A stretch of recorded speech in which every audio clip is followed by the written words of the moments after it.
খবর 24 সাথে আপনাকে স্বাগত। নতুন নতুন খবর জানার জন্য আমাদের চ্যানেলে চোখ রাখুন। নমস্কার, খবর 24 সাথে আপনাদের স্বাগত। একটা আবার নতুন আবিষ্কার আপনাদের সামনে তুলে ধরব।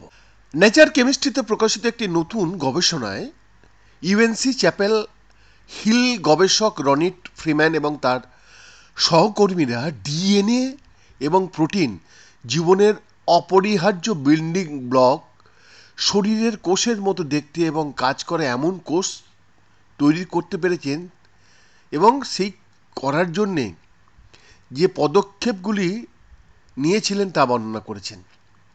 এই কৃতিত্ব এই ক্ষেত্রের প্রথম পুনর্জন্মমূলক ওষুধ, সাথে ওষুধ সরবরাহ ব্যবস্থা এবং ডায়াগনস্টিক সরঞ্জামগুলির অনেক অবদান ছিল এই আবিষ্কারের জন্য। ওনারা বলছেন এই আবিষ্কারের সাথে আমরা ইঞ্জিনিয়ারিং কাপড় বা টিস্যুগুলির কথা ভাবতে পারি যা তাদের পরিবেশের পরিবর্তনের জন্য সংবেদনশীল হতে পারে এবং গতিশীল উপায়ে আচরণ করতে পারে, বলছেন ফ্রিম্যান, যার lab UNC college of arts and সায়েন্সের ফলিত শারীরিক বিজ্ঞান বিভাগে আছে। কোষ এবং টিস্যুগুলি প্রোটিন দিয়ে তৈরি যা তাদের কাজগুলি সম্পাদন করতে এবং কাঠামো তৈরি করতে একত্রিত হয়। কোষের কাঠামো গঠনের জন্য প্রোটিন অপরিহার্য, যাকে সাইটোস্কেলেটন বলা হয়। এটি ছাড়া কোষগুলি কাজ করতে সক্ষম হয় না।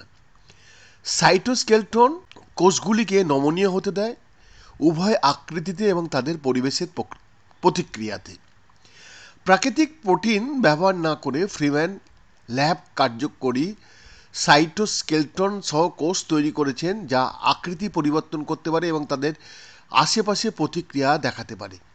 এটি করার জন্য তারা একটি নতুন প্রোগ্রামেবল পেপটাইড ডিএনএ প্রযুক্তি ব্যবহার করেছেন, যা পেপটাইড প্রোটিনের বিল্ডিং ব্লক এবং একটি সাইটোস্কেলেটন গঠনের জন্য একসাথে কাজ করার জন্য পুনরায় তৈরি জিনগত উপাদানকে নির্দেশ করতে পারে। ডিএনএ সাধারণত সাইটোস্কেলেটনে উপস্থিত থাকে না, ফ্রিম্যান বলছেন। ওনারা বলছেন আমরা ডিএনএর ক্রমগুলিকে পুনরায় প্রোগ্রাম করেছি যাতে এটি একটি স্থাপত্য উপাদান হিসেবে কাজ করে। পেপটাইডগুলিকে একত্রে আবদ্ধ করে একবার এই প্রোগ্রাম করা উপাদানটি এক ফোঁটা জলে স্থাপন করা হলে কাঠামোগুলির আকার নেয়। বৈদ্যনাথ দাসের রিপোর্ট, খবর 24/7।